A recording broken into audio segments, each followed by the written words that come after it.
Well, welcome everyone. So excited to be here and so excited to have such a full room. My name is Karen Winterford and I'm an associate professor here at the University of Technology and in the Institute for Sustainable Futures. I'm also the co-chair of an organising committee that has brought today and tomorrow together, and we're so thrilled to have you all in the room and also online. There is people from all around the region online. So hello, I don't know how you can see me, but you can see me, and there's watch parties happening in various offices around the region. So really excited to have you with us as well.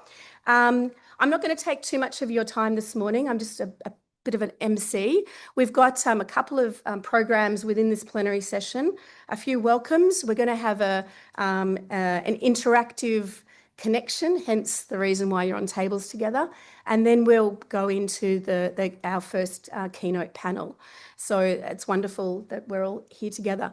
For some of you will see that this is one big room, but then this room turns into miraculously, by magic, turns into 5 rooms during morning tea. So you'll see that the rooms have the names at the front, and when we go into the concurrent sessions, this room will be into 5 rooms. So just be aware of that. We've also got the space over just in front of the lifts with 2 rooms there. So this is our space. This is our hood, and this is our tribe. I think I've gone to every RDI conference there's been. This is the 9th. And I'm really excited to be co-chairing this the organising committee, because I feel like this is my tribe. So I feel like I'm at home with you, and hopefully you feel at home with each other as well. So first up, I'd like to introduce Uncle Michael, who we're honoured to have provide welcome to country. And it's really especially important with NAIDOC Week, and it's the 50th year of NAIDOC. So I'm just a little bit older than NAIDOC, but it's fantastic to have Uncle Michael. So Uncle Michael West is from the Metropolitan Local Aboriginal Land Council. He's born and raised and lived in Sydney his whole life, so we love him even more. And Michael is a member of the Stolen Generations, and he's also contributed to so much in Australia and also in New South Wales. So just a few things that he's been doing. He's has been the director of the New South Wales Indigenous Chamber of Commerce, Australian Communications Consumer Action Network, the director, co-chair of the National Sorry Day Committee, delegate of the National Congress of Australian First Peoples. He is on the board of the Aboriginal and Torres Strait Islander Advisory Committee, cultural advisor to TEDx Sydney, and here today with us. So I'd like to thank and welcome Uncle Michael. Thank you.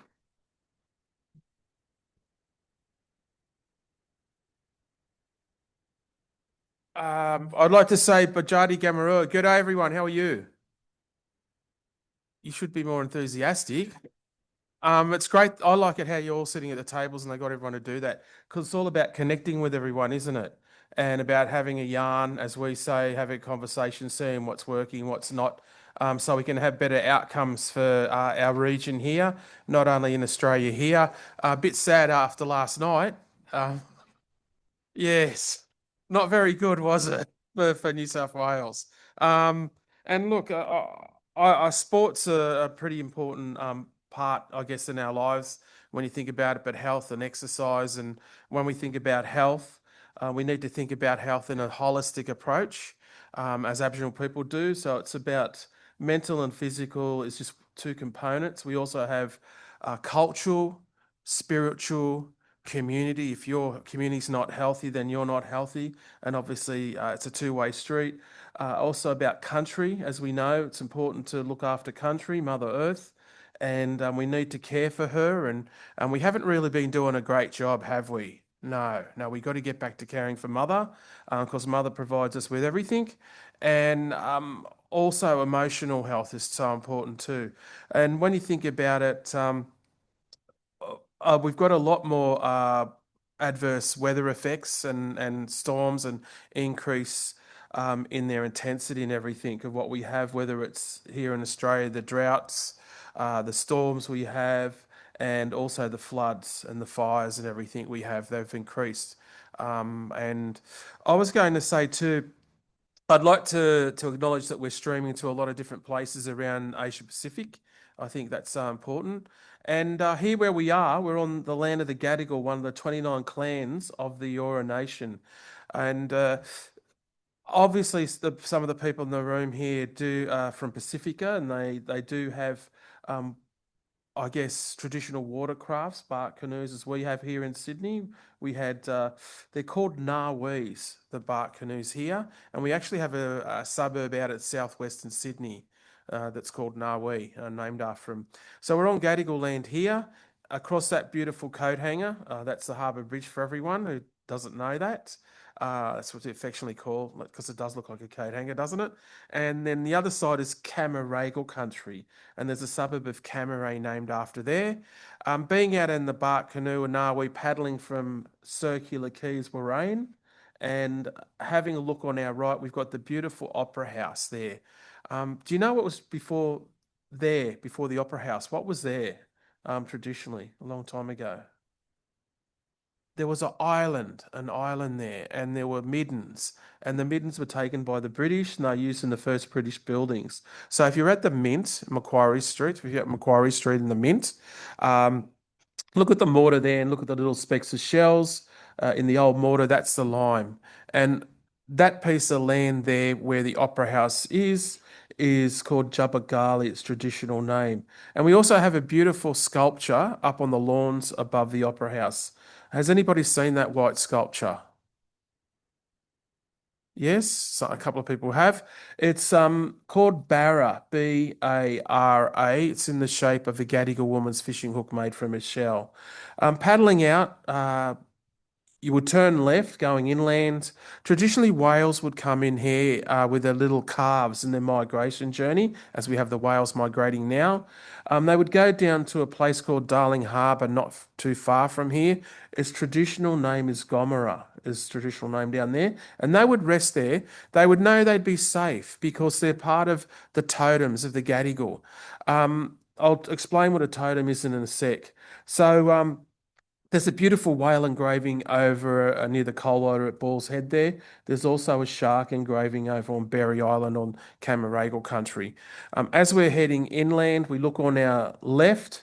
After Gadigal, we have the clan called Wongal, and that takes in Olympic Park. On our right, the other side, where Ryden that is, of the river, we have Wallamadigal, and that's where Bennelong is resting with other Aboriginal people. Obviously, the Opera House place is called Bennelong Point because Bennelong had a place there.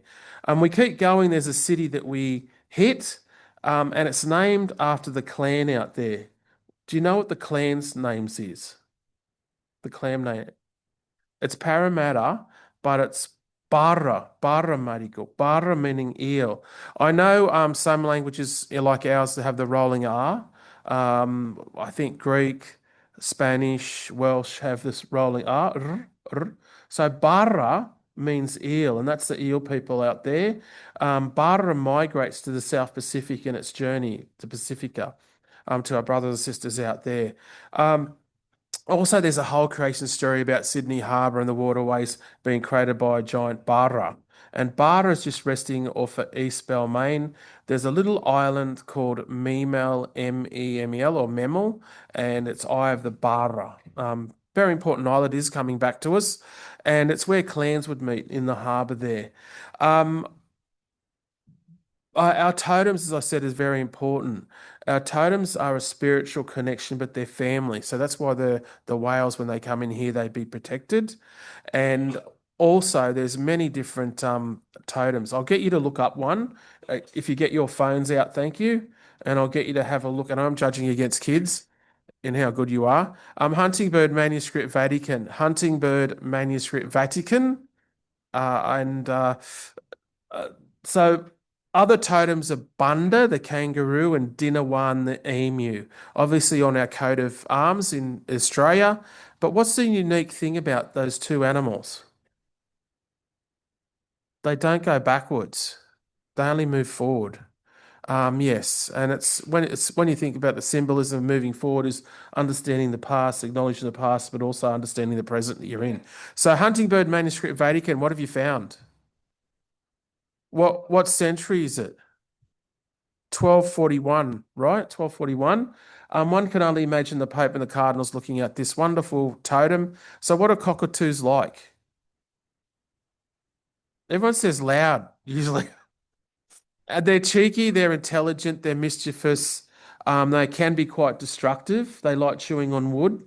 They like chewing on plastic. They like ripping all the flowers off trees. They do play. I reckon they're like little kids because they are cheeky, they're mischievous, and they can be a little bit destructive and loud, is what they're like. They make a noise like this. I'm sure that's a familiar noise. Yes. And they do get up pretty early in the morning and are flying around. And if you see probably a group of them together, they're having a lot of fun, aren't they? They're mucking around and having fun. Now, I think that's a good depiction of a cockatoo. Why is it a good depiction of a cockatoo? Because it shows it's got attitude. Its face, look at its face. It doesn't look too happy, does he? No. So cockatoos are like that. Um, I see that face in May every year at Carriage Works with males and females and people walking around. What do you think I'm at? I'm at Australian Fashion Week. It's the models. They do have that look. I'm not sure if you've ever seen a fashion parade. They do have that look, yeah, that attitude that they have. And we all need a bit of a laugh, don't we? We're going through very difficult times in the world. And I think we all need to pull together in the Asia Pacific region because we can't trust people, I guess, from overseas. And I feel sorry for those poor penguins on Heard Island and McDonald Island. They've got the 10% tariffs on them. I don't know what they're exporting. I don't know what they're exporting, but they've got those tariffs like us. Very crazy times, isn't it? And I hope, like with the solutions that you want to find of connecting and working together, that we use data and facts. I think is so important in moving forward. It is obviously flu season here in Australia right now, and I hope everyone's making sure that they're being responsible and get their flu vaccination. Is everybody doing that? Yeah, it didn't give you autism, did it? No, no. I'm autistic, and I'm both diagnosed as that and ADHD. I've had it all my life, and I just think it's a superpower because I work with kids in the spectrum, Autism Spectrum Australia, and I work with them. I encourage the kids. I think it's very important to understand that we have different perspectives. We see things a little bit differently, and pattern recognition, and being able to drill down in things. It's important we take a moment's silence to pay respects to ancestors, pay respects to Mother Earth. We all become part of Mother Earth when we're ancestors. It's so important to remember that we need to pay respects to Aboriginal and Torres Strait Islander tradition owners, elders, and custodians of past and present for looking after Mother and caring for Mother and culture and spirit of the country. Also paying respects to all the different elders from all the different people from around here today from Pacifica and Asia Pacific that have come here today. It's important to that because they share knowledge and wisdom down like you will be doing here for the next couple of days. And just reflect our journey and how we can be better. I say Terrans, I don't say humans anymore. I think Terrans is who we are. And I think it's so important to reflect that and understand where we are right now in the continuum and how it can be better. So if we just have a moment's silence, a moment of paying respect, and a moment of reflection, thank you.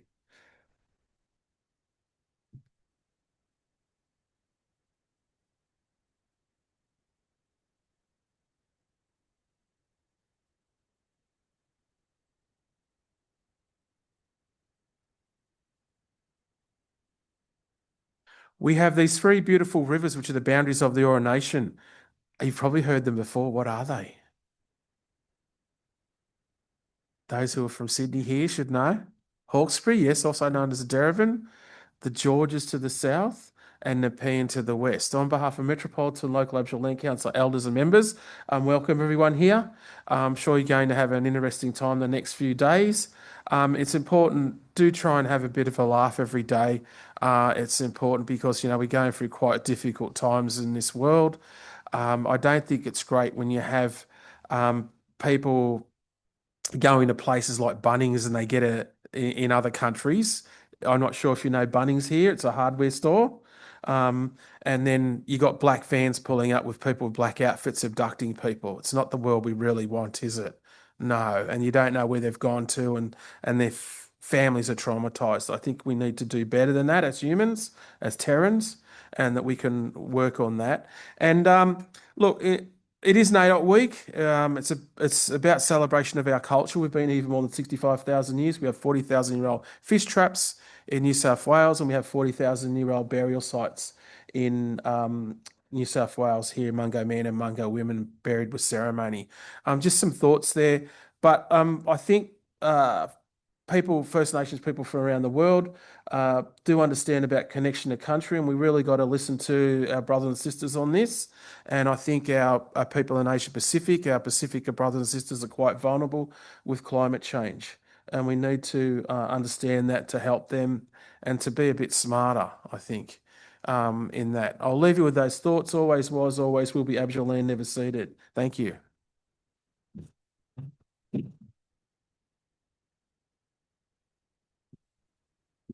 Thank you, Uncle Michael. It was a call to action for us all to be cockatoos over the next couple of days. I'd like to invite Matthew French now to welcome on behalf of the Research for Development Impact Network. Matthew is our current acting chair. He spent many years overseas in international development in Africa and the Middle East for the United Nations. And today he has a day job, which we all do, which is at Monash University, and he works in with the Deputy Vice Chancellor Research and Enterprise. So thank you, Matthew.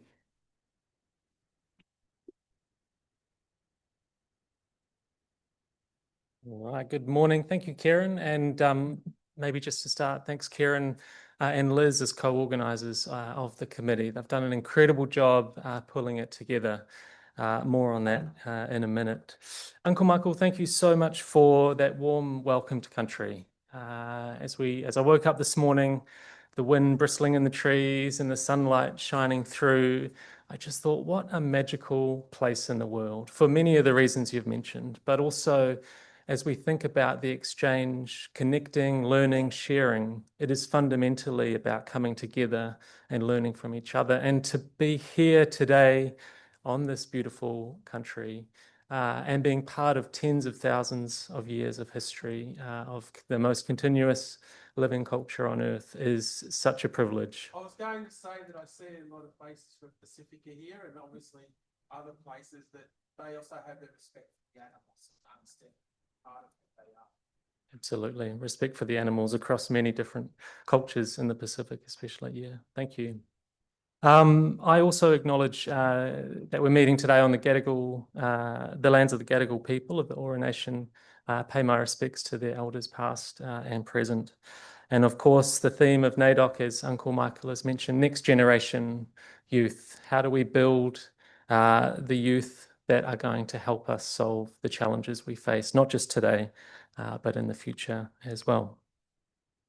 Welcome to the exchange. It's really wonderful to see so many people in the room, and of course, those joining online. I'm not sure where I'm supposed to be looking, but you're also very welcome. We are so proud to put together this exchange, the Research for Development Impact, in collaboration with UTS. As Karen said, this is the 9th conference we've held, and this is the first truly hybrid conference that we've put together. So it's a bit of a test. Let's see how it works. Who is RDI? Maybe hands up if you know Research for Development Impact. Okay, maybe 20%, 25, 30%, maybe a bit more, 35. Research for Development Impact is a non-profit, member-based organisation. We're volunteer-run, and our purpose is really clear. Our aim is to improve development outcomes through research, evidence, and collaboration.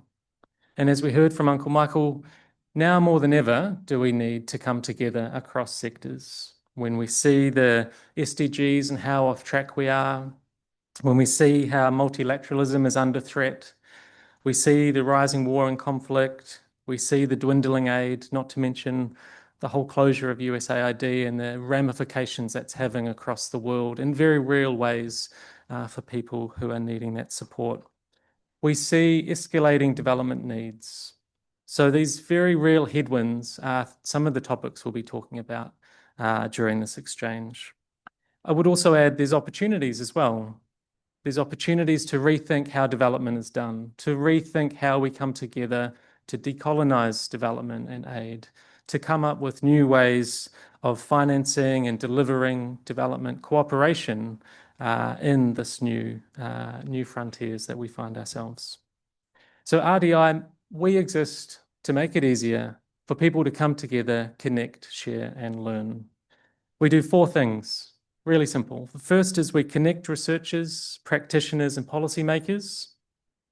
We convene. Number 2, we convene collaboration spaces. Number 3, we build skills and mindsets and capabilities needed to meet this new development context. And number 4, we promote and support locally led development and foster mutual learning. So, final sort of message, please get involved. Please be part of the RDI network as we expand across not just Australia, but the Indo-Pacific region and beyond. I'm really pleased to announce this morning that we are launching an expression of interest for new directors on our board. So if you're interested to get involved, that's one way you might want to make a contribution to become a board member on the RDI board. And I would say it's actually a lot of fun. It's a bit of work, but it's a lot of fun to be at that strategic level, shaping the network.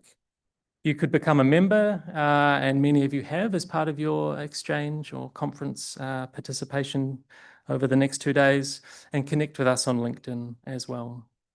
Finally, a really big thank you to a couple of organisations and people. UTS, University of Technology Sydney, who's generously hosting us today. We'll hear from Stuart soon, but this is a really big undertaking, and UTS has been a wonderful collaborator in planning and delivering this exchange. Our sponsors, who you can see on the screen, I won't read them all, but a particular shout out to the Department of Foreign Affairs and Trade, and some key champions who have really supported us to bring this conference to life. Thank you very much to our sponsors. So my final message, enjoy the next 2 days. 2 words to leave you with: courage and curiosity. Be courageous. Go and talk to that person that you're a bit scared maybe to talk to, or maybe they don't want to talk to me. Just go and do it. Be courageous. Be courageous in meeting new people and going to sessions that you might not have gone to, talking to people in the corridors, coming to the conference dinner tonight, which we still have spaces for if you'd like to join us, and curious. Obviously, curiosity is in many of our DNA in terms of what we do. Curious to learn new things, to consider different perspectives. So be courageous and be curious. Can you just join me in thanking the conference organising committee and our sponsors for their support this morning, and wishing you all a great exchange. Thank you.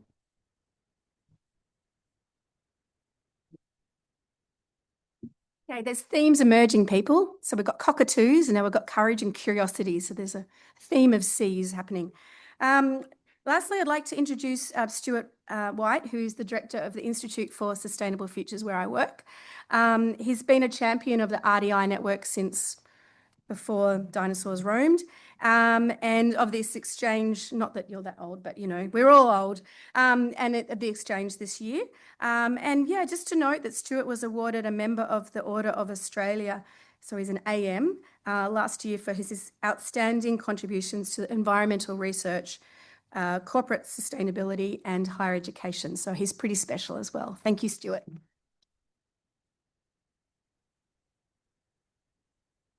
Thank you, Karen, and thanks, Matthew and Uncle Michael, for your, as ever, your wisdom. Yeah, I'm really delighted to be here today, welcoming you on behalf of UTS, because UTS has a strong focus on social impact, social justice, and a long-running, even back as far as perhaps even 25 years ago, a strong focus on the public good. And we are really pleased to be able to carry that on through our work in international development. And the Institute in particular, but UTS more generally, has had a strong focus from fairly small beginnings, starting off with an interest in development effectiveness. So hence the support and the engagement with RDI. It's really important that we understand what we're doing in this space in order to do it better. So we've been asking the question, how do we demand new approaches, more diverse perspectives, better use of research, evidence-based and learning, and for over 20 years. And that obviously the RDI and this conference, this exchange, is part of that, is part of continuing that tradition of asking those questions. We've had a strong focus. Our mission is to create change towards sustainable futures. We're not just interested in the world as it is, we're interested in what it could be. And that's also through partnership. Really pleased to say that UTS is ranked third in the world in the Times Higher Education impact rankings for Goal 17 in the SDGs, Partnership for the Goals. And so partnership is absolutely crucial. And one of those partnerships has been Research for Development Impact. And we've had a long association.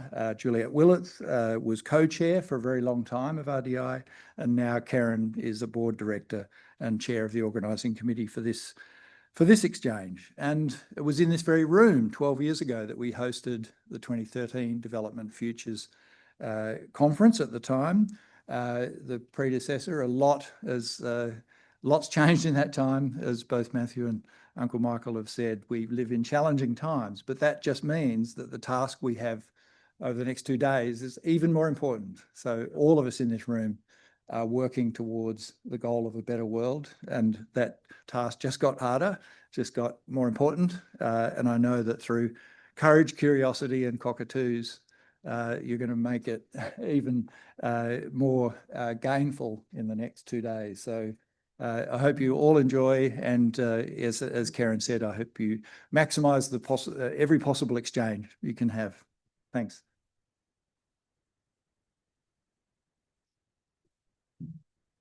Right. So to get us on that task at hand, I'd like to introduce Viv McWaters, who is going to help us to maximise the exchange that we have here. Hands up if you're on a table that doesn't have has spare seats. Hands up if you're at the table that has spare seats. Right up. Okay, people who are in the rows, can you go to those tables? Keep your hands up, people that have spare seats. If you're in the row at the back, go to one of those tables and fill up the chairs. Thanks. Keep your hands up if you've got spare seats. Wonderful. Okay, over to you, Viv. Thanks.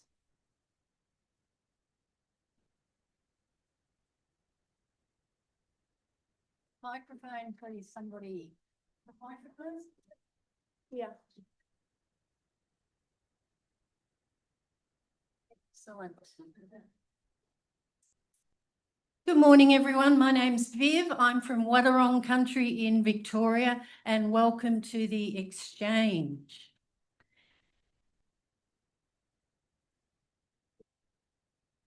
Can I get the presentation up, please?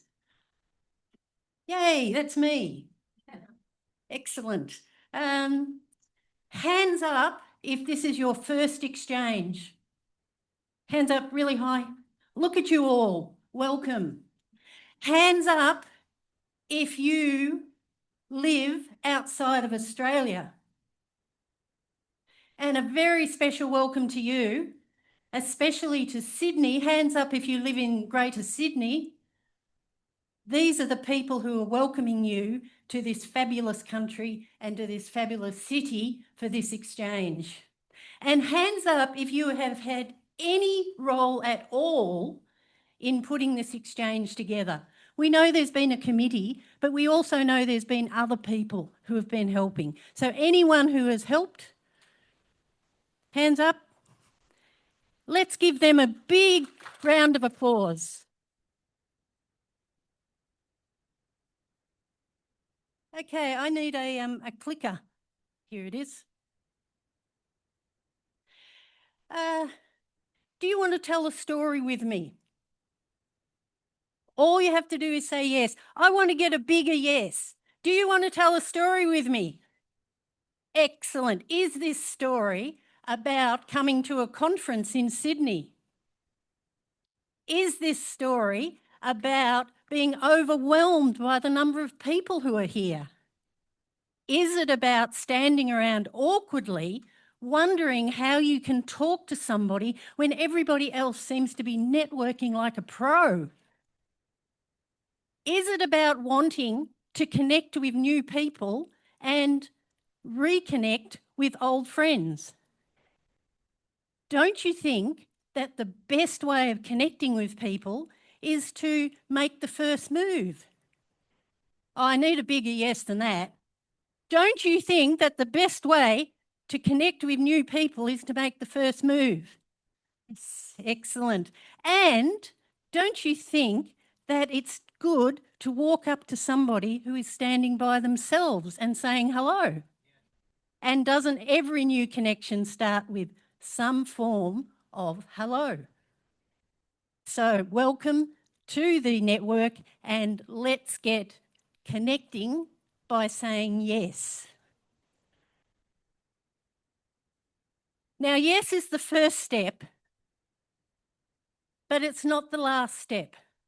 The next word you say after yes is the most important.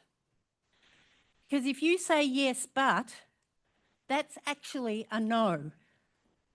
So let's try a no. Do you want to tell a story with me? Nowhere to go. If you say no, or you say yes, but I'm a bit, I've got somewhere else to be, that's a no. So it's blocking people. So what we want to do over these 2 days is accept offers, make offers and accept offers. Say yes to everything, even if it's slightly weird. Say yes and add your own twist. That way you will discover new ways of solving the problems in the world. I'll just refer to my notes for a moment.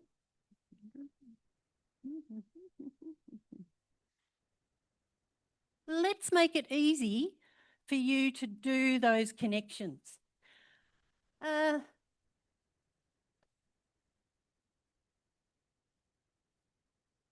This is my way of building anticipation. In a moment, I'm going to ask you all to take one of those cards that are on the table and write 3 numbers. Here are my 3 numbers, and you might be wondering what these 3 numbers are about. I can tell you a story about one of these 3 numbers. So I want somebody to call out one of those numbers and I'll tell you a quick story about it. 10. 10 was the first story that I heard. I'm going to go to the next slide, which will give you a bit of a clue about my stories. You'll never hear about 126, nor will you hear about 1975 unless you ask me in a break, but I will tell you about 10. A few years ago, we decided to be seeing eye dog puppy carers. So we look after seeing eye dogs when they're really little, from 8 weeks old up to 12 months old, and train them in becoming a seeing eye dog. Not all of them turn out to be seeing eye dogs. They decide that they prefer a different type of life and they become a therapy dog or they become a pet. But it's a very rewarding thing to be looking after seeing eye dog pups. I'm just checking the time because one thing that I always do is finish on time. So I'm going to ask you to think about 3 numbers that you could write on that card that you could tell a story about if I come up to you in a break and say, tell me that story about 126, and just stick it behind your name badge or have it with you, and when you're in a queue waiting for something or waiting for a session to start, you'll be able to ask somebody to tell them that story. So take a moment, write those 3 numbers on your card.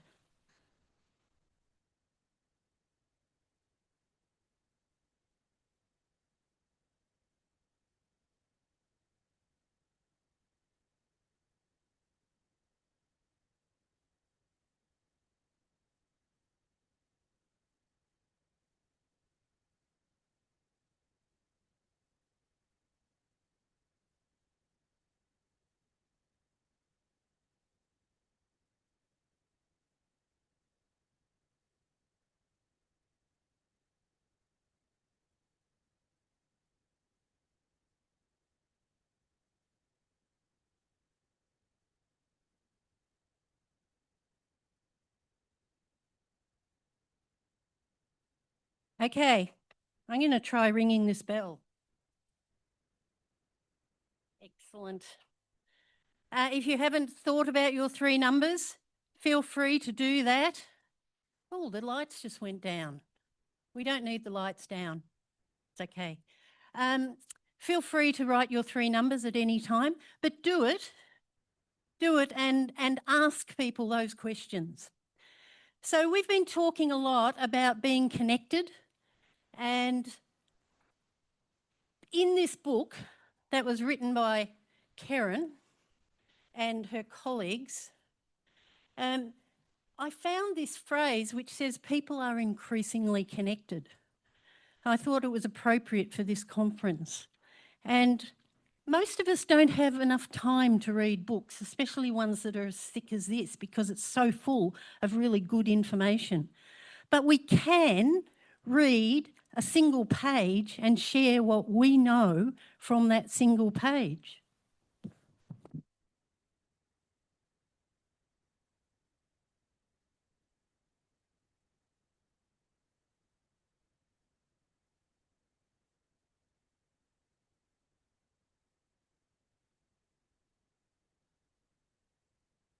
In the interests of time, we have pre-ripped this book, and you will find in the yellow envelope on your tables pre-ripped pages. If you could all grab one of those pages, and if you haven't got one, come up and I'll rip one out of this book and give it to you.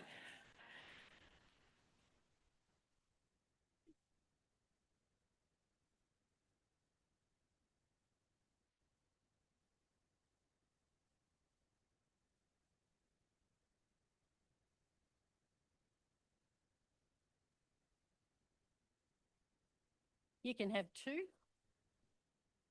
Yeah.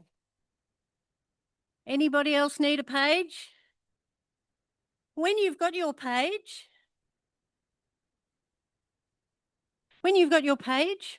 find something, a line, a word, something that piques your curiosity. There's that word again. Something that makes you curious. And when you've got that line or phrase or word, stand up.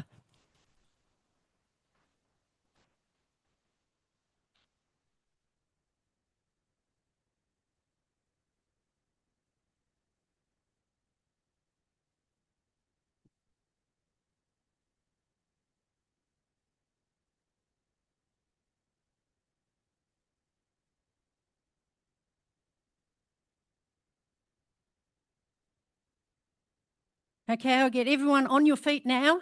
Stand up, whether you've got something or not. On your feet. Stand up. Stand up.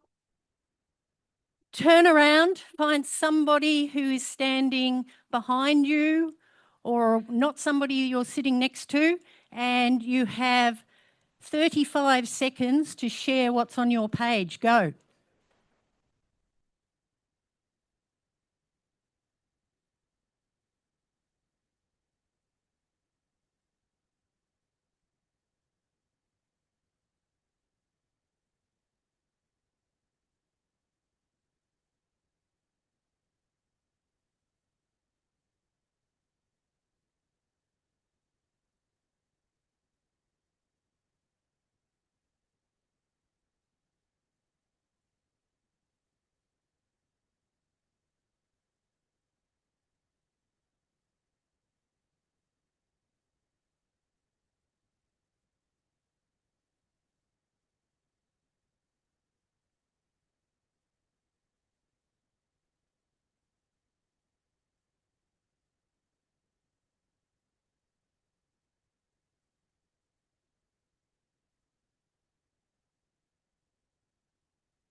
I get you to grab your seats again, please. Take a seat.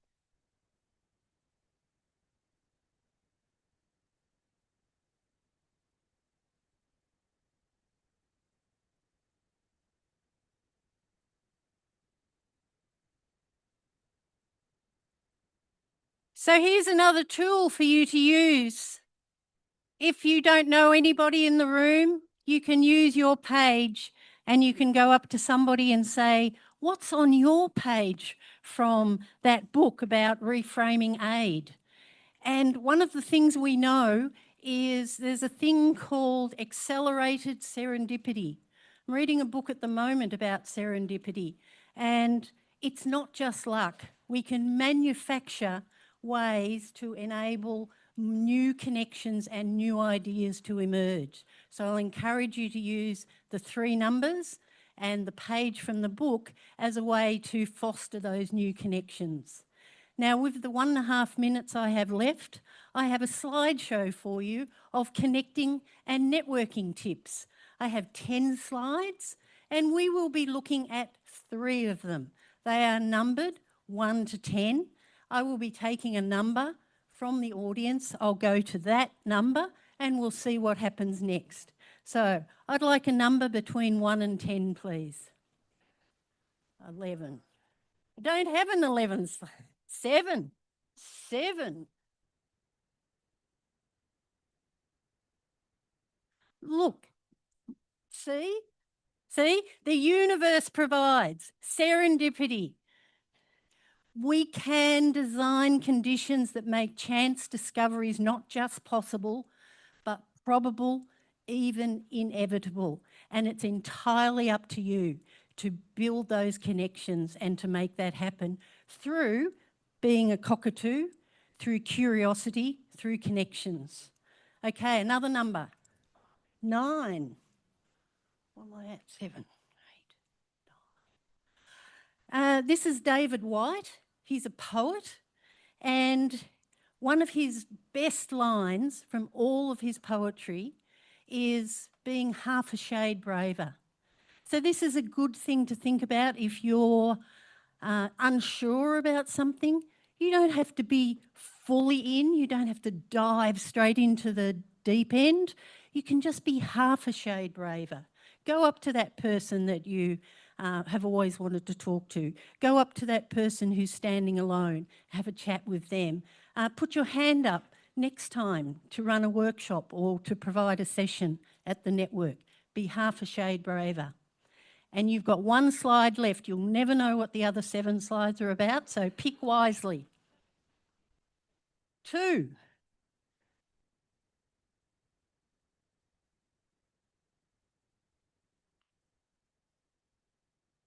Oh.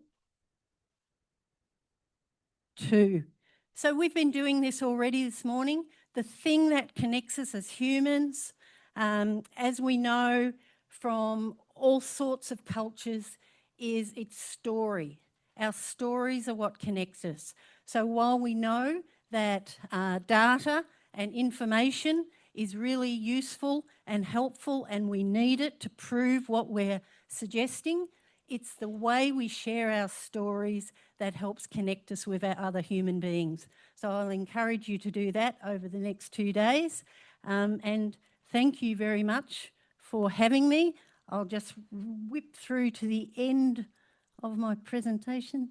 Look at all these slides you missed out on.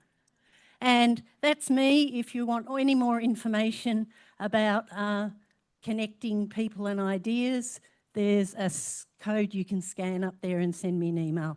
Thank you very much.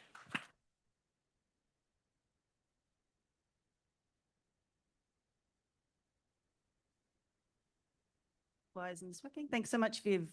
What a great start. Isn't that amazing? Does everybody feel really buzzed? It's not just the coffee, is it? All right, so it's my job to introduce our first keynote panel. So I'm going to ask Salma Evelina Lawrence and Jackie Adams and Caroline Lennett to come up and take a seat in our oh-so-comfy lounge room here.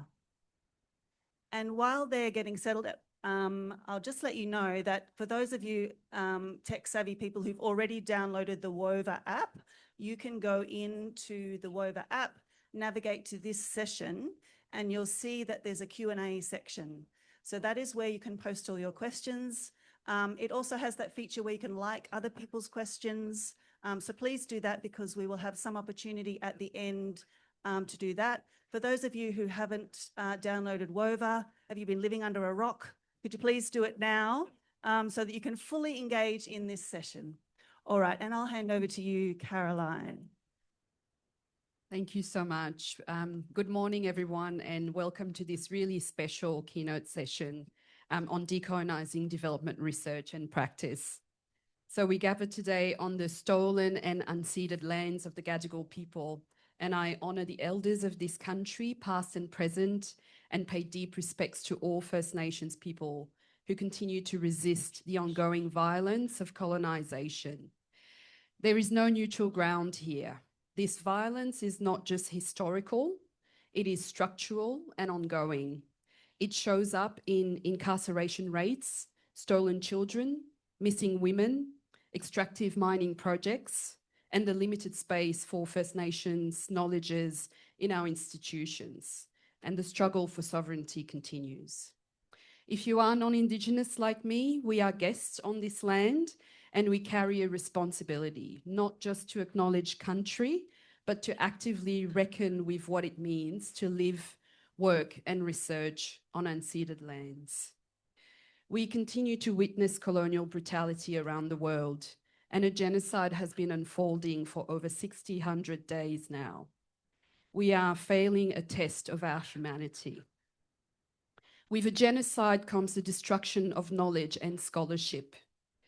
Let's not forget this while we are privileged to be in this space and have our discussions. So you've all heard about our wonderful Trusty Wover app where you can enter your questions.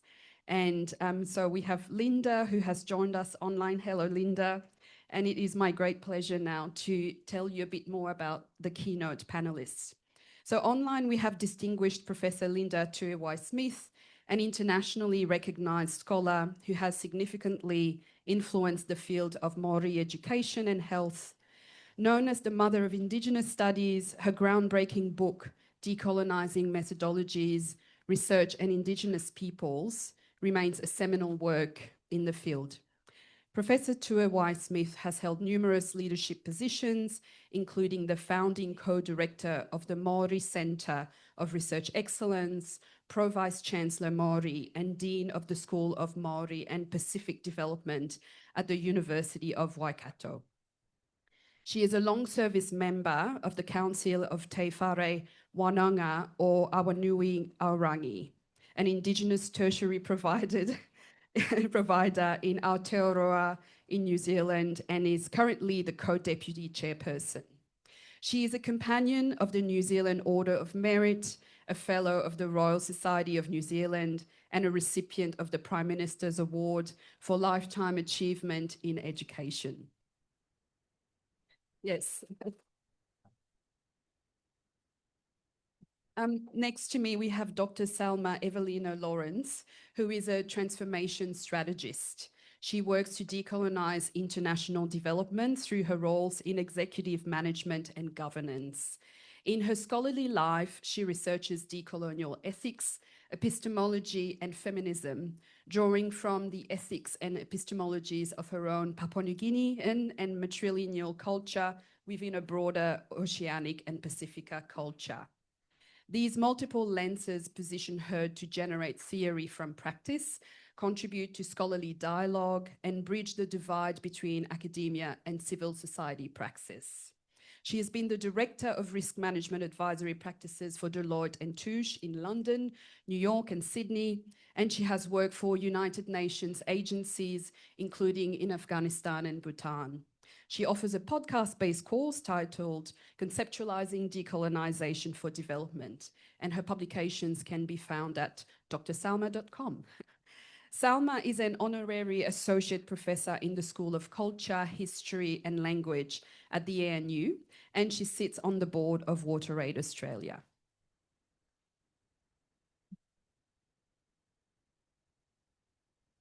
And we have Jackie Adams, who was born and raised in Gurrumilla on the beautiful lands of the Larrakia Nation. Jackie is a proud Aboriginal and Torres Strait Islander woman with ancestral links to the Yadaigana and Wuthadi peoples of Cape York Peninsula in Queensland, traditional family ties with the Gurindji and Kunarakan peoples in the Northern Territory, and extended family ties across the Torres Straits and Walpiri.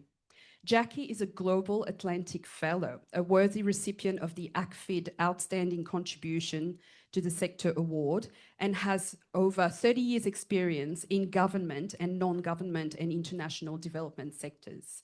Jackie recently joined the Lowitja Institute, Australia's only Aboriginal and Torres Strait Islander community-controlled health research institute, as the Executive Manager, Research and Knowledge Translation.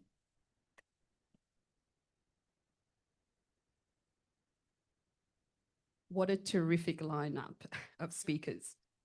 So Linda, we'll start with you. I think it's important that we start the conversation with our audience on the same page.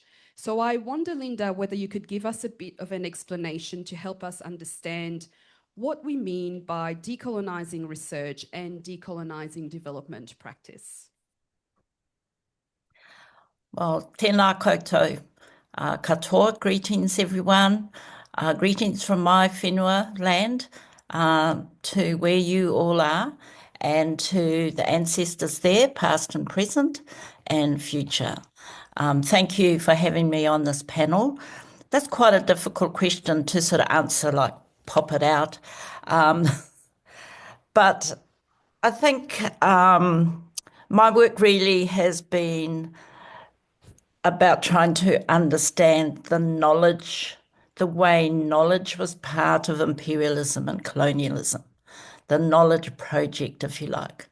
And it had a number of features in the colonisation of Indigenous peoples, because partly it was about destroying the knowledge that Indigenous peoples had, and the relationships on which that knowledge was contingent, because it's relational. So it had really destructive element to it, which we are still picking up the pieces from. And then the other aspect of it was a sort of exploitation of knowledge, extraction of knowledge, taking out the bits and pieces of our knowledge that, for various reasons, were seen as attractive, and being able to produce capital, but also to suit sort of voyeurism in terms of what it means to colonise other parts of the world. And in a way, that legacy is one we're still also grappling with in terms of where all our stuff has gone, if I can put it that simply. And the third element is really about asserting Western sort of superiority and hegemony over our countries and over our lands and over our governance of ourselves, over our bodies, over our gender relations, over our familial relations, over the very language that we need to make sense of our world.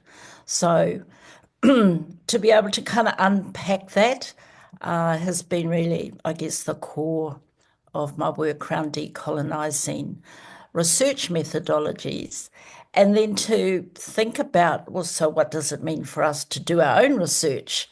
You know, so part of that is going back to ourselves and to remind ourselves that as Indigenous peoples, we were knowledge creators.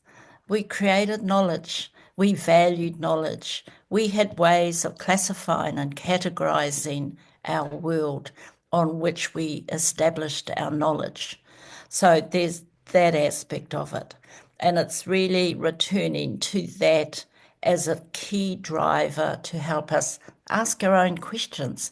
We had our own curiosities. We moved, we travelled. We gained insight and understandings. We developed vocabularies. We developed conceptions of creation and of the world.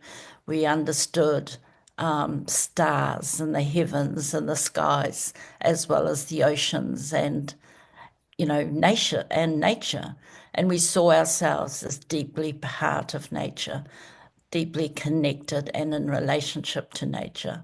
So that's one part of the sort of recovery, if you like, of Indigenous knowledge. And then another part is really finding that sort of decolonizing pathway to research. How do we, for the most part, trained in academic disciplines, tease those disciplines apart, sometimes rejecting many elements of those disciplines, finding spaces for ourselves to be able to even speak the words Indigenous, Māori, research, and I remember one dean I had who just looked at me aghast when I said I was doing Māori research, and he said, Māori research? Do those two words even go together? And it was like, oh, hell yeah, they do, but obviously you don't get it.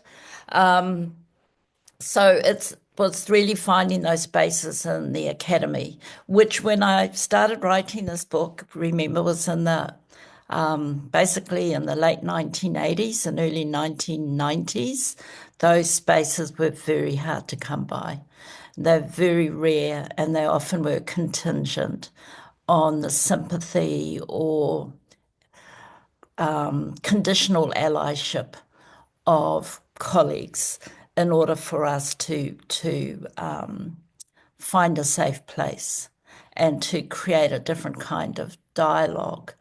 And at this time in New Zealand and in other parts of the world, there was already sort of Māori studies or First Nation studies or Aboriginal studies, but they were created by a discipline like anthropology or linguistics or health. So those, in a way, although I was educated initially in those fields, in order to do the critique, I had to stand outside of them because they were creations of those fields. And so they had many constraints. And one of those is they were all at the time really anti-theoretical. And theory was seen as a dirty word. The whole idea that Indigenous peoples could theorize our world and theorize our views of colonialism, to have our own theories of knowledge and theories of change.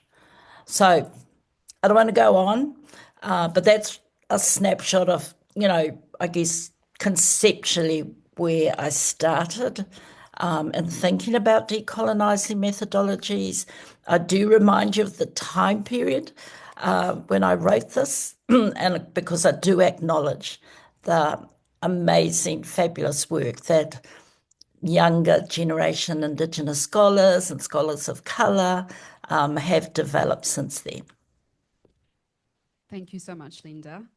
Salma, just want to turn to you and keep talking about this term decolonisation, because not everyone agrees with that term in relation to development practice, especially.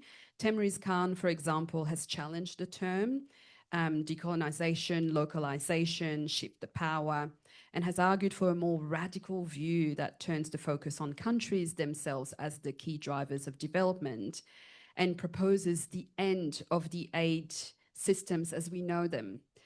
You have also talked about the importance of language. And can you tell us how and why language matters in your view? And how should we be thinking and using language differently?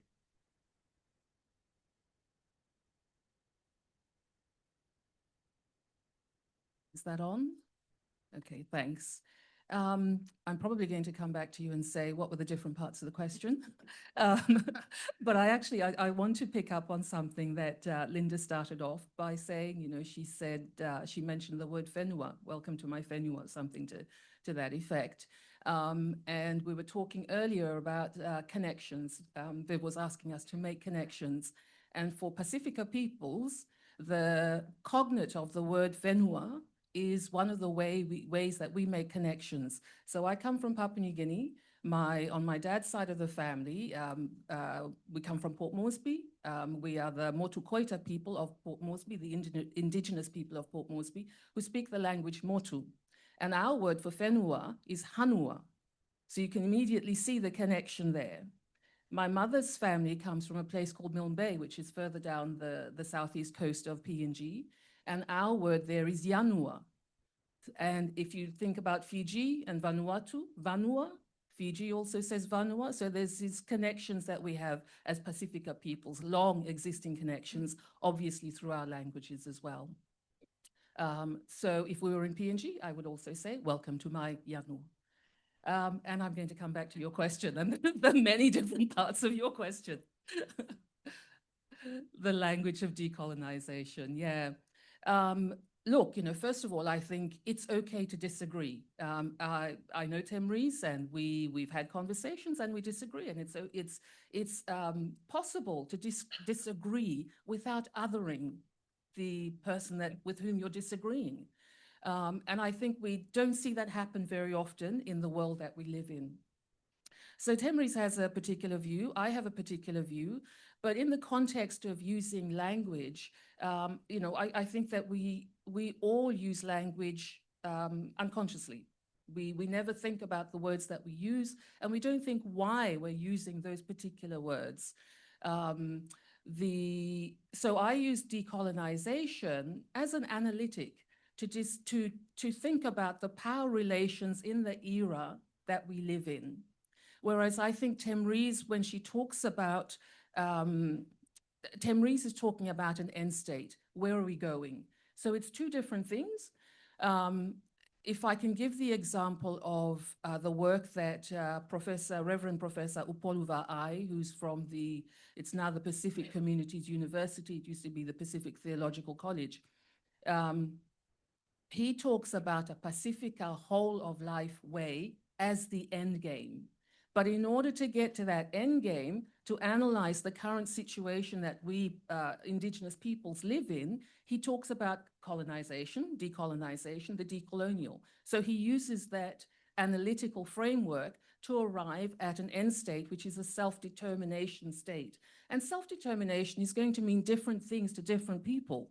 And so Professor Va'ai has described his idea of the end state as a Pacifica whole of life way, which speaks as well to what Uncle Michael was talking about this morning and what Linda has just spoken about, the relationality of our cultures and the fact that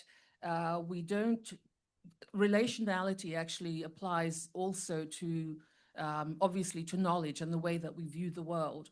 And I think what Uncle Michael was referring to this morning when he talked about the environment, the animals in the environment, these are all parts of, in a relational world, they are all equal parts of a system. In the Western tradition of knowledge that Linda has referred to, which I was also educated in, there's a tendency to break things down, to be atomistic, and to treat human beings, and particular human beings at that, not all human beings are equal in this tradition, but to treat human beings as the most important part of a system. And really, logically, if you're part of a system, there are many, many other parts of a system that must logically also be very important. But when you look at things from an individual lens, an individualistic lens, and an atomistic lens, you miss those relationships. So why is language important? The way we create the world that we live in is through language. The language we use creates the world that we live in. So if we talk, for example, about this group of people over there being underdeveloped or that group of people over there being developed, we're immediately creating a hierarchy in the language that we use. And we do this unthinkingly in our sector, the development sector. We have a group of people that are supposedly underdeveloped and we must go out and develop them. I find that very offensive.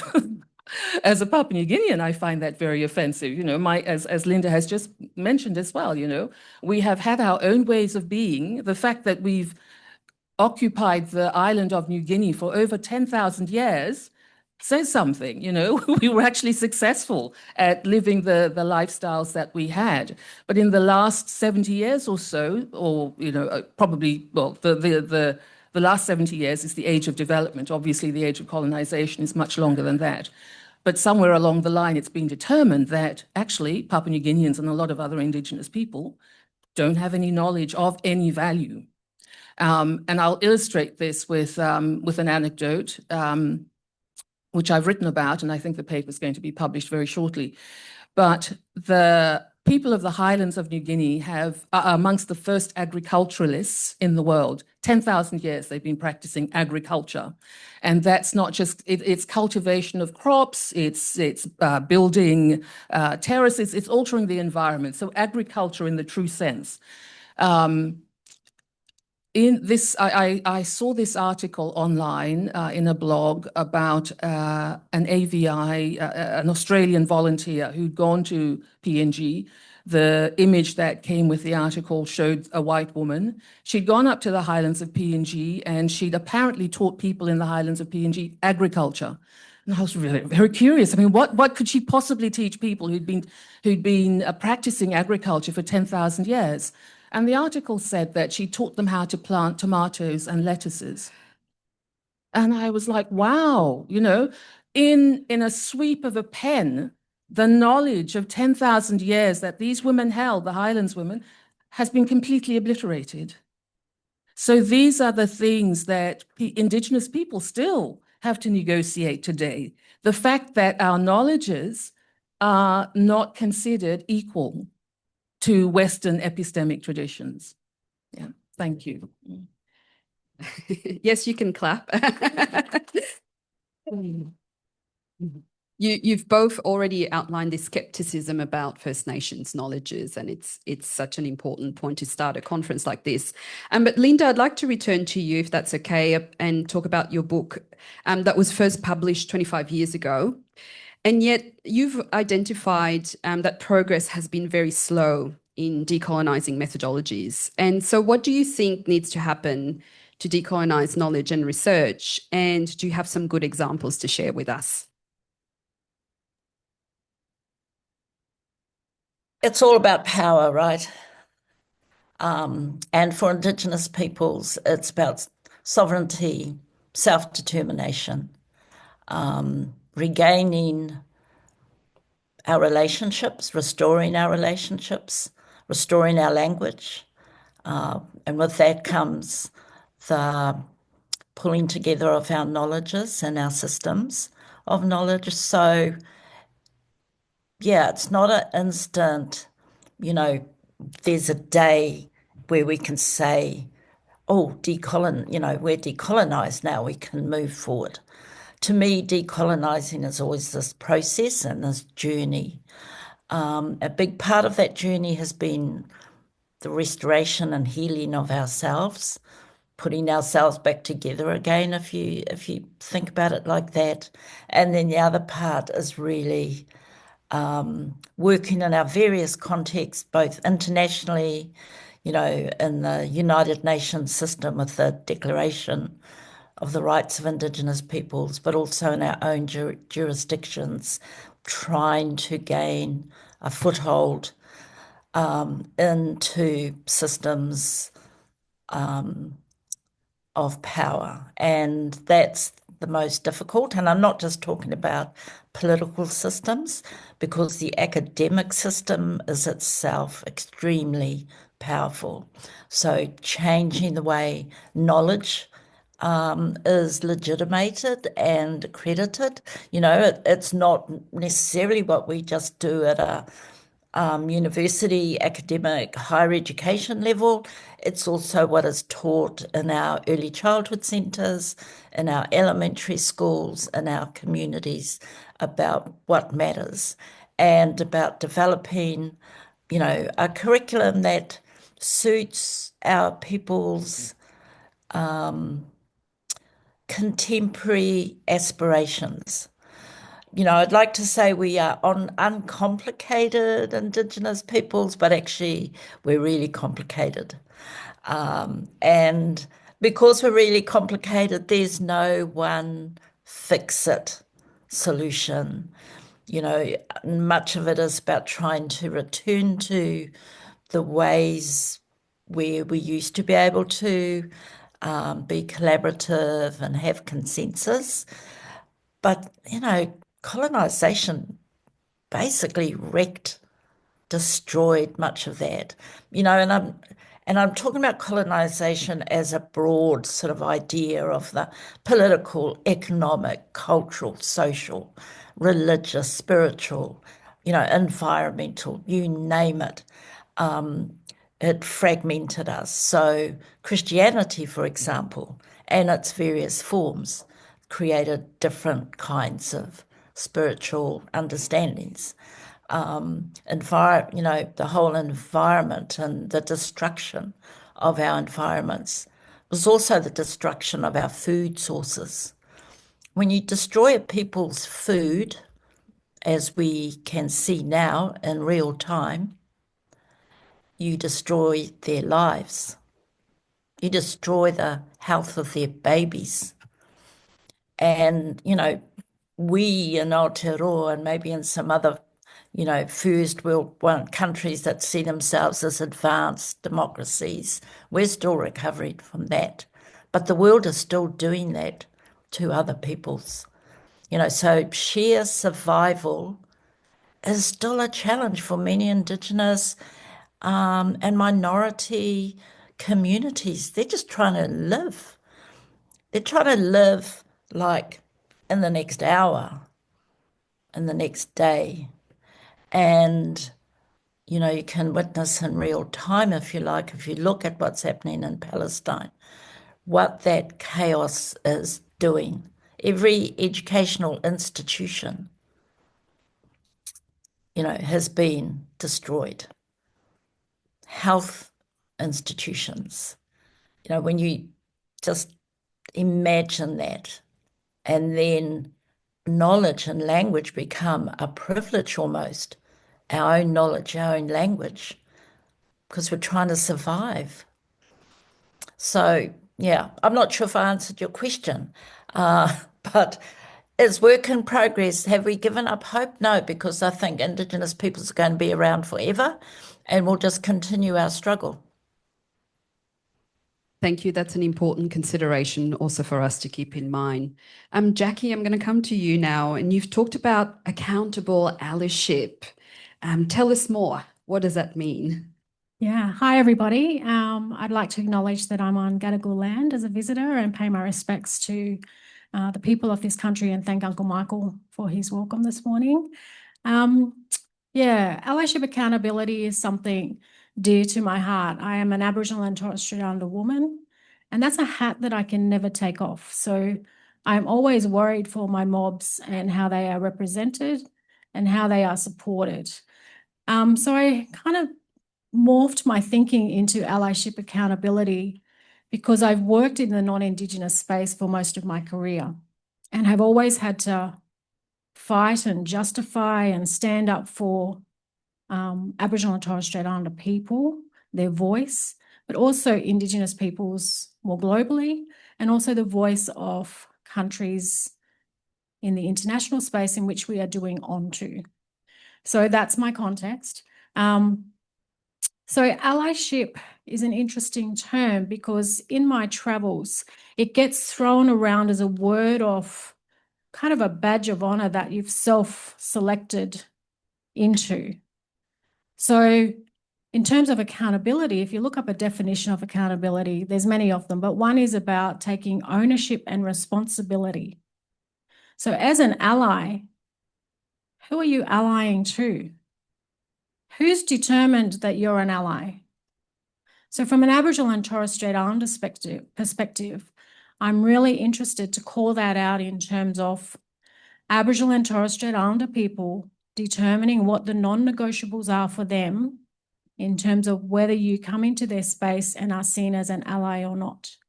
So Alison Whittaker, she's an Aboriginal poet. She talks about white fragility in her poetry. And in one of her poems, she talks about, an ally turning to an Aboriginal person and saying, yeah, but I'm one of the good ones, aren't I? So that impact on that Aboriginal person to justify their existence as an ally and not seeing the harm or the complexity of that. So the other thing I say is that good intent is awesome. We want people to have good intent, but good intent is not an action. Good intent does not make you accountable. You can have good intent and do harm. So my challenge is, as an ally, if you are an ally in any space to any peoples, have you actually had a conversation with those peoples about what that allyship should look like and what they need from you to be accountable to them as an ally? Thank you. Really important words for us to hear, Jackie. Can you elaborate a bit on your experiences in Aboriginal community-controlled sector and international development, and what we can learn from, how we can learn from each of those sectors to achieve a social justice outcome? Yeah, I think there's lots of learnings, and I've had the privilege of working in a global organisation that's an Australian-based organisation, and that has a a respected and relevant program in supporting Aboriginal and Torres Strait Islander people locally, as well as in some 23 countries globally. There's lots of things that are still being done wrong, and that whole sense of international development, and Salma and Linda have spoken about it, is that we're still doing onto people. So unless we change the colonised system in which we've established to work within, we're going to have this conversation in 20 years with our young people coming up. So something's got to shift. It can't just be a one-person shift. It's got to be organisationally, it's got to be systemly, and we've got to start having the hard conversation. So in Australia, NAIDOC is the National Aboriginal Islander Day of Observance Committee, it's called, but it's a celebration week of Aboriginal and Torres Strait Islander culture. But it's also about bringing cultures together. So Australia kind of embracing 65,000 plus years of history and legacy. And the themes are strengths, legacy and vision. And I heard someone talk the other day, Sam was talking on a panel around reconciliation, and he flipped those themes to be for non-Indigenous people. So when you work in the Indigenous space, do you come from a strengths-based perspective? Too many times we hear too much about the deficits and that deficit discourse. We individually can change that, change the narrative to be about the strengths-based, the solutions, the positives. There's so many of them.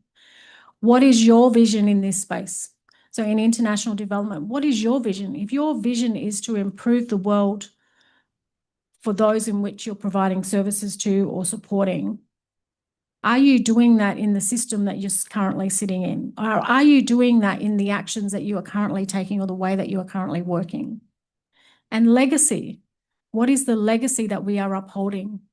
So I think specifically about the Fred Hollows Foundation in Australia. Their legacy is the legacy of a growly old white man who's an eye surgeon, Professor Fred Hollows. But their legacy is also about Professor Fred Hollows being an ally to Aboriginal and Torres Strait Islander people by ensuring that Aboriginal and Torres Strait Islander people led the way for his work, that Aboriginal and Torres Strait Islander people were the voice of the communities, that they went first into communities to seek permission for this growly old white man and his other eye specialists to come into community. And that his famous saying is no survey without service. So we don't do onto, we go into communities, we provide a service, but if something comes up that needs to be addressed, like racism, then he called it out.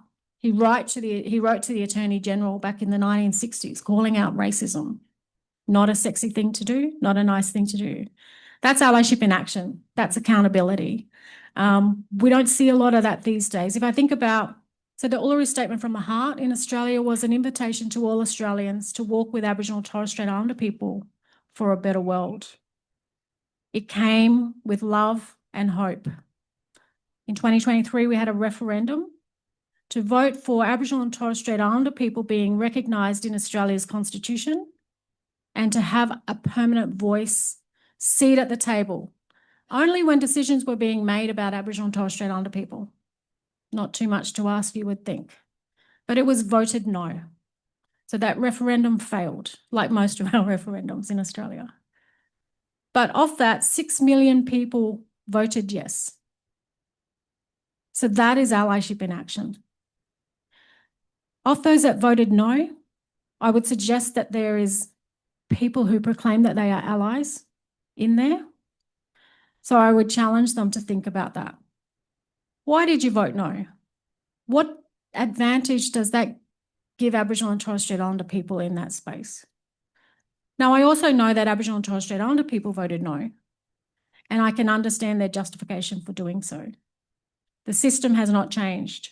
How does this ensure their voice will be heard when it's never been heard already? Why should we be relying on non-Indigenous Australia to determine whether we have a voice at the table or not? So there's plenty of examples of where we can learn, where we can be better. And I guess that sense of accountability. Who are you accountable to? What does success in terms of being accountable look like? How do you determine that? And from an international development space perspective, I think we're going a bit backwards. So in my role, 13 years in international development, I held many roles from a country director in Australia for the Aboriginal and Torres Strait Islander program to a regional director supporting programs across the Pacific, Indonesia and Philippines, as well as Australia and Timor-Leste. So kind of had a broader perspective of outside of Australia. But then trying to see this, working in a system that was gradually going from kind of those community development principles where we are working with people on the ground, the local voice is the loudest voice, the needs are determined by people in countries who are going to, be left to live with that.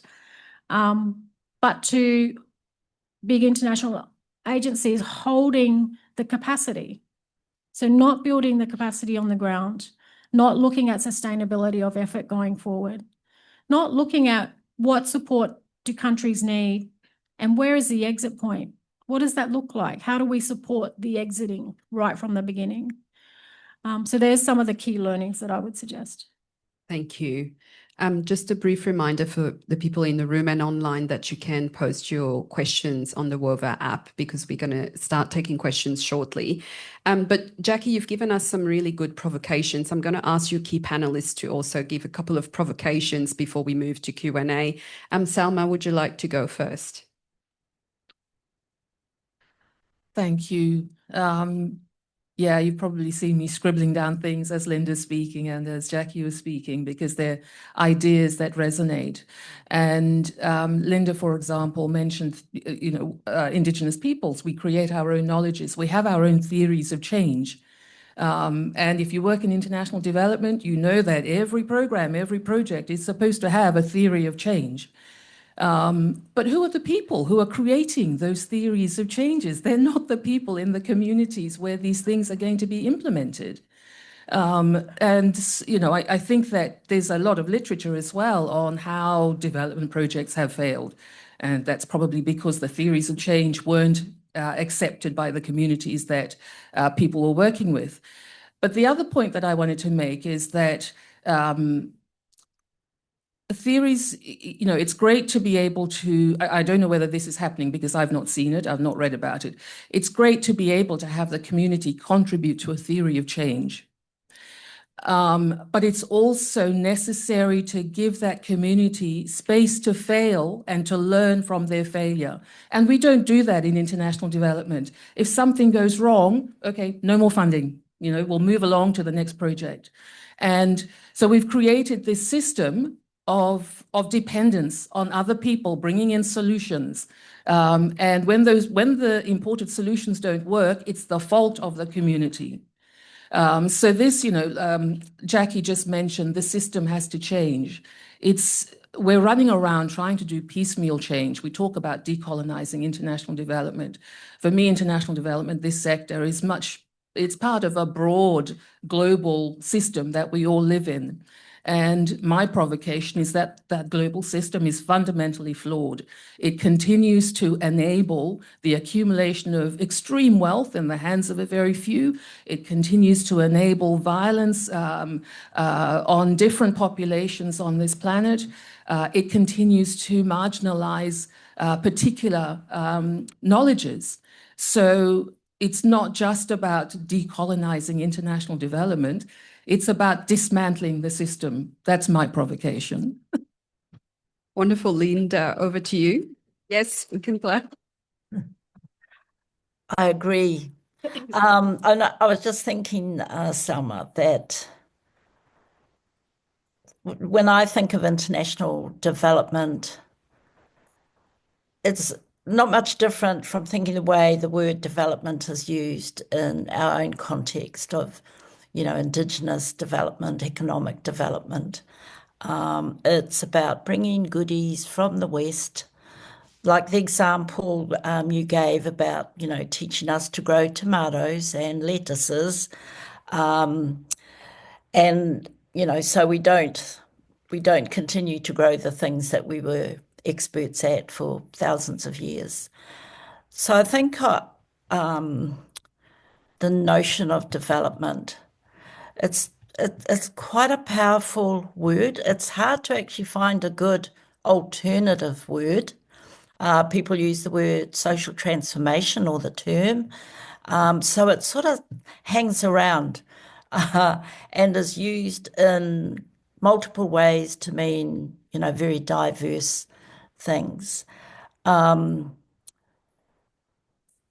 It seems to me based very much on a lack of trust in communities, in populations, and whoever the target group of development and aid is. It's linked very much to aid and benevolence, a sort of Western idea of charity, which really instills, an expectation of gratitude and loyalty.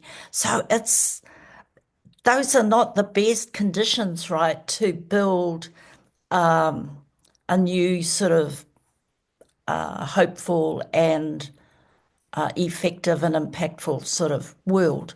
So I think when I think about decolonizing, it has these two major elements. One is the dismantling, and remember we're dismantling things that are both symbolic, because the symbolism is powerful, but also material and structural. That's very challenging. But on its own, that's insufficient. We also have to be creative. We have to create new institutions that suit what we're trying to do.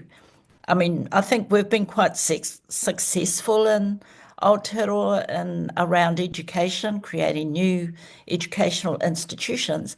But to me, they're not the total answer. They're an answer on the way to being a better answer. They're what we do on the journey with what we have, all right? But as we begin to have more confidence, we see things that we didn't anticipate occurring, we can redesign, all right? We can keep creating. So that creative component, I think that's often the piece in development that is not allowed to flourish. It becomes development becomes something that's about measurement. It's about Western ideas of evaluation, of value for money, all these sort of other concepts that are applied. And really it's a lose-lose concept for, communities. They're never going to gain, to be self-determining if they're locked into that sort of development trap. So I don't know how you redeem that word. I think we need a different kind of language for that. It's really deeply problematic, but as I said, it's really hard to find another word that settles well. Thank you very much. Yes, of course, go ahead. Thank you. Thanks, Linda, for that. I think the way that I think about it, and like you, I think, oh my God, there's no getting away from this word. And for me, the no getting away from this word is because as human beings, we are all in a constant process of developing. And there's, I've blogged about this. Some of you may have read what I've blogged about, but this distinction of underdeveloped, developing, developed implies that those who are developed have somehow reached this end state of being perfect. And if that were the case, why do we still have violence against women? Why, in these particular developed societies? So for me, it's, I don't think we can get away from that word, but I think it's recognition that we are all, as human beings and living in human societies, in a constant state of development.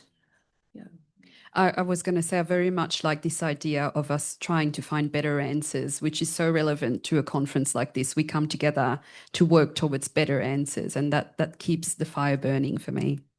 I'm going to shift now to the questions. Thank you very much to everyone who has posted or liked.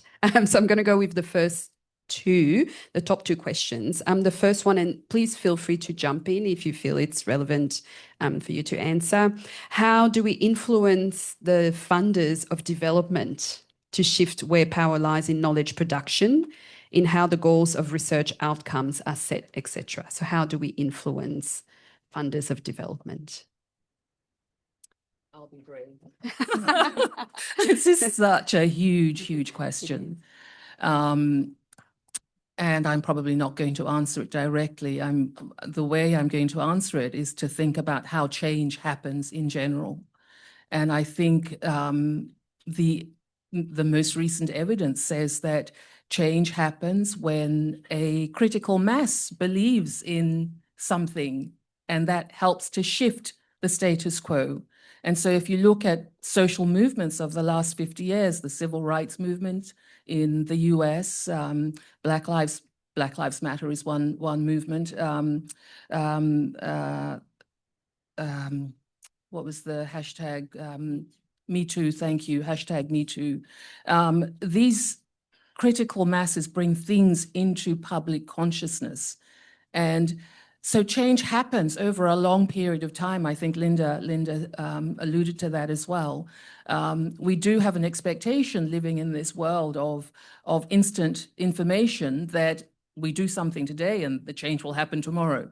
It's not like that. Change happens over generations. The work that Martin Luther King did for civil rights in America was the continuation of a long history of work that other people, black and white, had done in America for racial justice.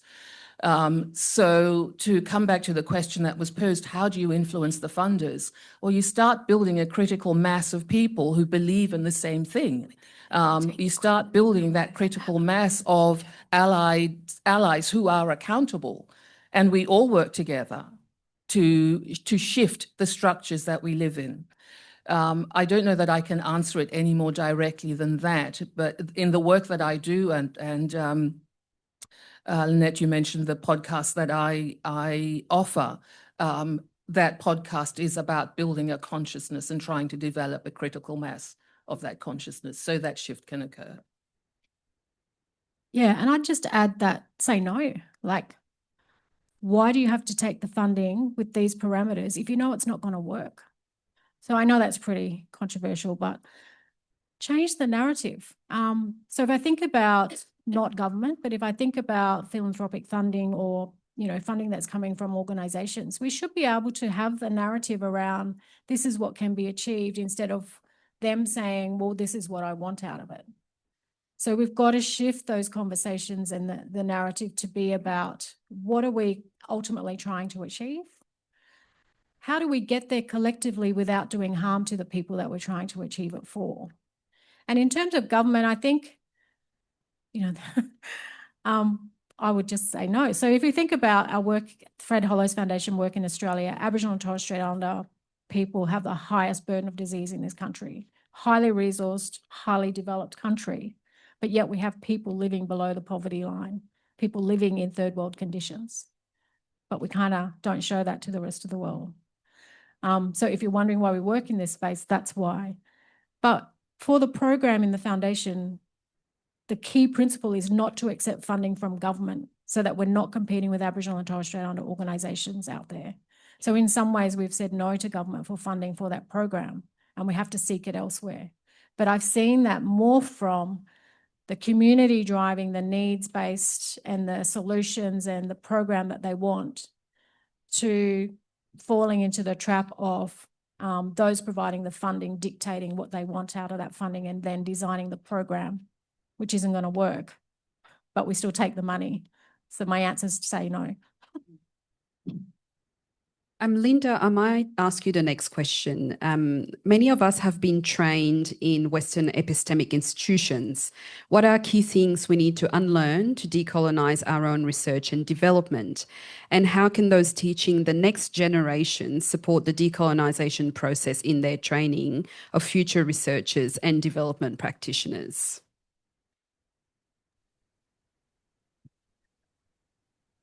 The short answer is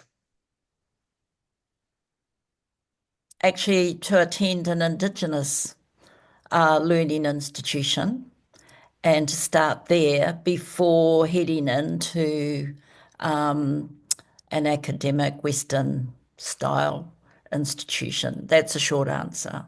And I know here in Aotearoa we can do that because we have a number of tribal and Indigenous institutions, different kinds, where you can learn a range of knowledge systems and ways of working and thinking. Inside, if I just focus on universities, for example, I think it's easier now than when I was a student. You know, I went to university, I'm old, I went to university in the 1970s, so they were racist places, that even denied we had a history. I was a history major, and I had to sit in classes where both lecturers and students said, well, we didn't have any history as Māori people, that history started when the British arrived. So when you're up against that, you're always sort of struggling to find a voice, to find space. Now, that might have made us quite skilled in that area, but it hasn't made the struggle easier when you're up against these very powerful ideologies that really stop you graduating, stop you continuing on with a degree. It was easier for me to go and study major in medieval European history, actually, because I didn't have to then focus on, what was happening in my own country.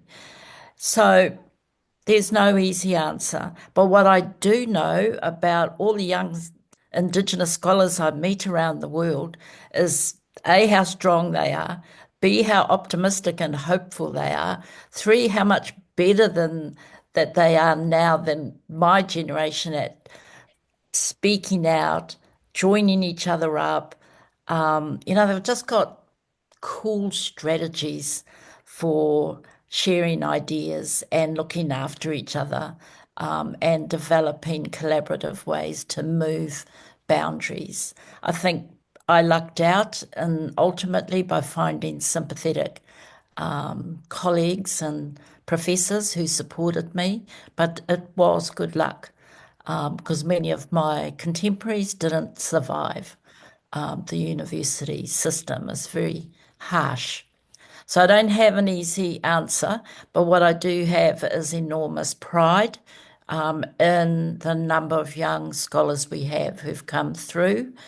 A few burn marks, their backs have got some arrow wounds. They look a little bit stressed out. But boy, are their skills sharper than mine. They are academically well trained, and I have more hope in them because A, there's more of them, and B, they're more connected.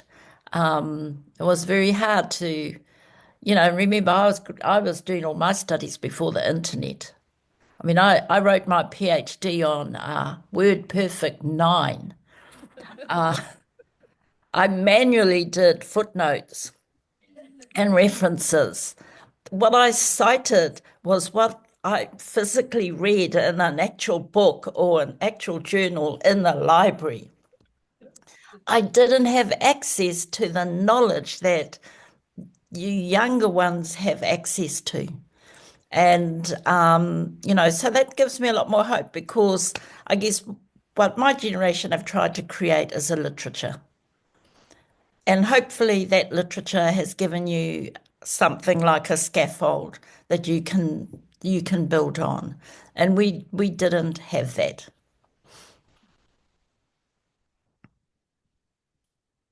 Thank you. Yeah, I'm curious about the personal persons asking that question, because you could be a minority world academic in a minority world institution asking this question. And if you were, then I think my answer would be, you can't possibly hope to teach decolonizing methodologies from your situated position. And I think maybe that's what you need to take away, is that if you are that minority world academic teaching other peoples about international development, that you develop a consciousness about your own context and where you are situated geographically, politically, however it is you're situated. Because, I refer back to that wonderful paper that Donna Haraway wrote, I don't know, back in the 1990s about situated knowledge. And how it's impossible actually to be objective. You'd have to be a god in order to produce any kind of knowledge that's truly objective. But for some reason, we think that if we go to university and do a degree, especially one in STEM, we come out and the knowledge that we have is completely objective. So if the persons asking this question are academics in a minority world academics in minority world institutions, the challenge that I have for you is, how are you situating yourself? How do you recognize that there are multiple ways of knowing the world? And you cannot possibly know all of those ways of knowing the world. So how are you encouraging your students to find the places where they can learn legitimately about these different ways of knowing the world? Thank you. Jackie, just building up on your previous contribution, there is a question about views on one practical change that could be made in Australia to decolonise the aid sector. Wow. Just one. Oh.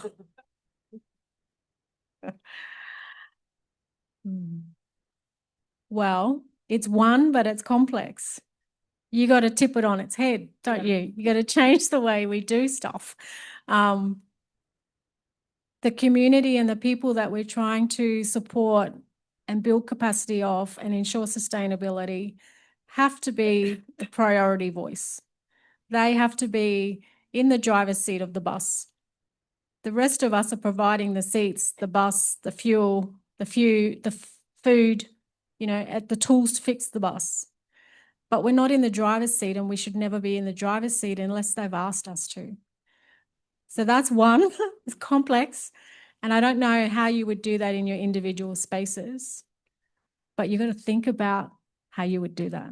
What change needs to be done? It might not be in our generation. It won't be in our generation. But so when you're having those conversations with funders or with the communities or with your competitors, where's the voice of the people that you're trying to provide the service to? Yes, of course. Yeah, I would take that one step further, because this is where I agree with Temri's Khan.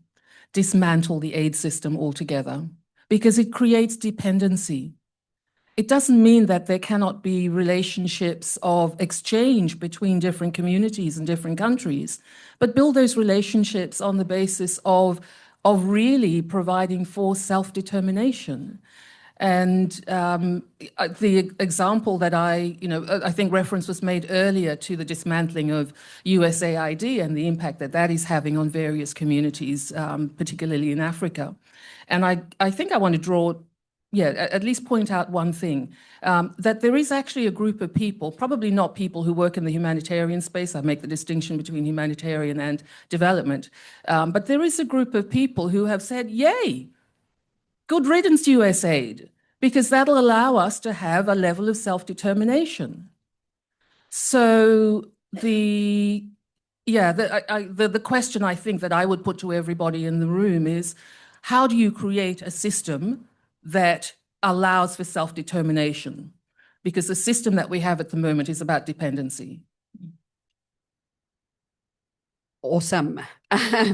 Another question that relates back to one of the points made before about food systems. So working in food systems, many of us are working at the interface of Western scientific knowledge and traditional knowledge in a hybrid space, especially with climate change. This is a challenging space, to say the least.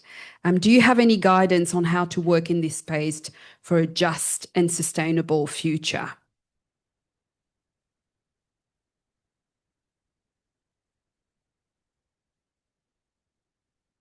Can you read the question again? Yes, of course. Working in food systems, many of us are working at the interface of Western scientific knowledge and traditional knowledge in a hybrid space, especially with climate change. This is a challenging space. Do you have any guidance on how to work in this space for a just and sustainable future? I'll jump in. I guess the question that I would put back to this person is, why do you think you have the answers? The fact of there being a 60,000-year culture in this country, 10,000 years where I come from, Aotearoa, I think I don't know, I don't know what the number is, but we've been here for millennia, basically, which means that we have answers to various weather events that have happened over the last 10,000 years. So why is it that outsiders think that they have the answers? That's the only way that I can answer that question. The other thing from my experience is we've got to shift the transactional approach to the relational approach. So we've got to build relationships. So you're not going to know what you don't know if you're not having those relationships, building that confidence, building that trust, changing the narrative to ensure that those voices are being heard. It's not to say we want you to, take over, but in the space that I've worked in international development, it's very transactional. Tick the box, that's done, let's move on. Was it effective? How effective was it? Who benefited from it? Got to build those relationships in order to make a difference going forward as well. Linda, would you like to add anything to this question? Well, I currently work in that food sovereignty space in my own communities. I find it a very hopeful, positive space, and actually it gives me a lot of joy. That's because it's immediate. I'm working with parents, a lot of mamas, a few papas who come along with their babies, and we do all kinds of fun things. So while we're doing fun things like exploring or making pickles and relishes or learning how to make a summer garden using our traditional plants and that, it's also an opportunity to sort of practice, how do you practice a decolonizing approach in a day-to-day life? What are some things you can do? You can garden, you can grow things, you can think purposefully about what you feed your babies. So when you bring it down to that level, to me it becomes, very hopeful and very practical as, the whole decolonizing and, at one level that's very overwhelming to people in my communities. It's like very theoretical and abstract. They're quite happy to, tool up for a protest and that. But the real question is, how do we live different lives in a day-to-day, in our practical lives? And one way, I think, is about what do we put in our mouths? How purposeful are we about that? How much do we really control what we put in our mouths?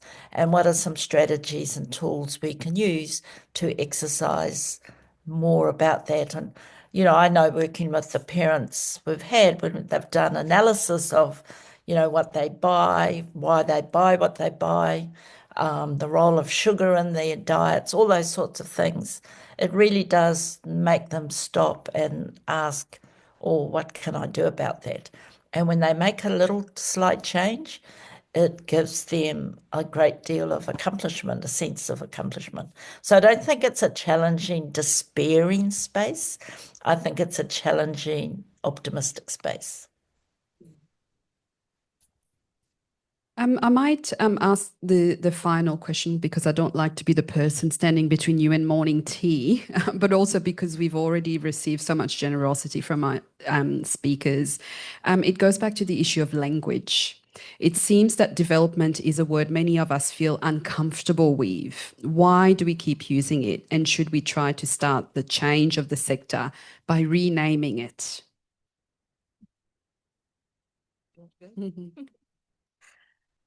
Yeah, I think we've already had some comments on this. I guess in the interim, if we can't find a better word or a different name, it comes down to our actions, and that accountability sense. What do your actions tell you about how we're working in this space? So to think about that in terms of changing your actions or improving your actions, or thinking about what action is needed and how do I ensure that I know what's needed. So yeah, I don't have an answer except to say that actions are really important and they speak louder than words. It's very true. I think I'm just going to reiterate what I said earlier, which is, like Linda, I don't know what the replacement word might be. I'd be curious if the person who posed the question has any suggestions on what the replacement word might be. But I just wanted to remind people of what I said, which is that development is something, if we take it out of the aid and development context, then development is something that as human beings we are doing from the time that we're born to the time that we die. So there's nothing inherently wrong with the word development, but once we link it with aid, it becomes problematic. Thank you. I think we will bring the discussion to a close. By way of goodbye, I'm going to ask you to turn around and face the camera to wave at Linda, because we really appreciate, Linda, you joining us from Aotearoa. Hybrid is wonderful, and so we're very grateful for your contributions. And please join me in thanking our wonderful speakers here, Salma and Jackie, for all their wisdom.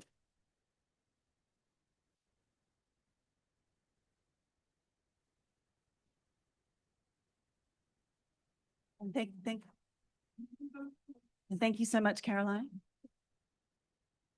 Try that one. Hello. Thank you so much, Caroline, and thank you to our panelists both here and on the screen. We have actually fasciculated you this morning. I don't know if you're aware, but we very deliberately did this opening session in the way that we did it. So first of all, we wanted to get you to share and connect. We wanted this conference, this exchange, to be a little bit different. So we hope that Viv's session gave you a little bit of some tips and tricks on how you can kind of interact with others, go out to morning tea and ask people about their numbers, come back and report. But we also really wanted this opening panel to set the tone for the exchange as a whole, in that we want this to be about questioning, about provoking, about dismantling. Look, it's not even morning tea and we're already dismantling the aid system. So we can all go home. No.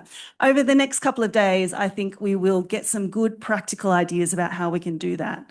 I think there are lots of sessions, as we see throughout the program, that are about examples of how we can do this. So yeah, we've got half an hour for morning tea. Sydney, we've actually been able to arrange some really nice weather for you. So sorry about that, Melbourne. So please go out and enjoy some fresh air, have a chat to people, get a cup of tea, and we'll see you back at 11 o'clock for our concurrent sessions.